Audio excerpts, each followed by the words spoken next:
एक राजा अपनी प्रजा का बिल्कुल ध्यान नहीं रखता था। वो हमेशा अपने कपड़ों को ही संवारता रहता था। सारे महल की सभी अलमारियां भिन्न भिन्न तरह के कपड़ों से पटी रहती थीं।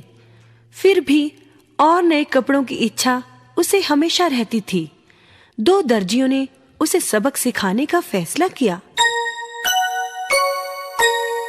शहर में एक बड़ी दुकान खोलकर उस पर बोर्ड लगवा दिया, यहाँ सिर्फ अमीर लोगों के ही कपड़े सिले जाते हैं। वे किसी को भी अपनी दुकान में घुसने नहीं देते थे। ये बात धीरे धीरे राजा के महल में पहुंच गई। राजा ने दोनों को महल में बुलवाया, परंतु उन्होंने आने से इनकार कर दिया और कहलवा भेजा, क्योंकि वस्त्र बहुत कीमती हैं, इसलिए बिना सिपाहियों की सहायता से उन्हें बाहर नहीं लाया जा सकता। राजा ने एक बग्गी में 5 सिपाहियों को भेज दिया। दर्जी एक सोने के संदूक के साथ बग्गी में बैठकर महल में पहुंच गए।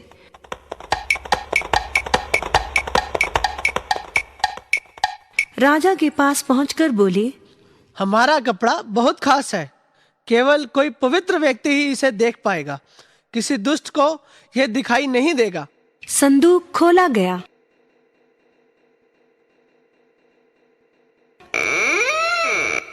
संदूक बिल्कुल खाली था।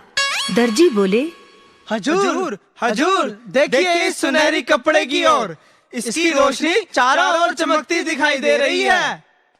किसी को कुछ दिखाई तो दे नहीं रहा था, क्योंकि कपड़ा तो वहां था ही नहीं। पर अपने आप को दुष्ट कौन कहलाए? वाह, क्या कपड़ा है, कमाल हो गया।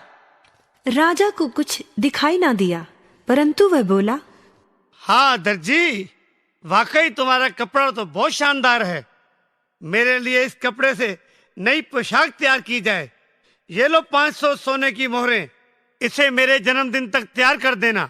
जो हुक्म हजूर। चारों ओर उस विचित्र कपड़े की चर्चा हो रही थी। प्रत्येक उसे देखना चाहता था। राजा के जन्मदिन पर दोनों दर्जी एक बड़ा सा बक्सा लेकर महल में पहुंच गए। सिपाही वो बक्सा लेकर राजा के पास आए। राजा ने बक्से को खोला, लेकिन बक्सा तो बिल्कुल खाली था। परंतु सिपाही बोले, अरे वाह, कितनी सुंदर पोशाक है। उन्होंने राजा को वो पोशाक पहनाने में मदद की। राजा के कपड़ों को देखने पूरा दरबार खचाखच भर गया था।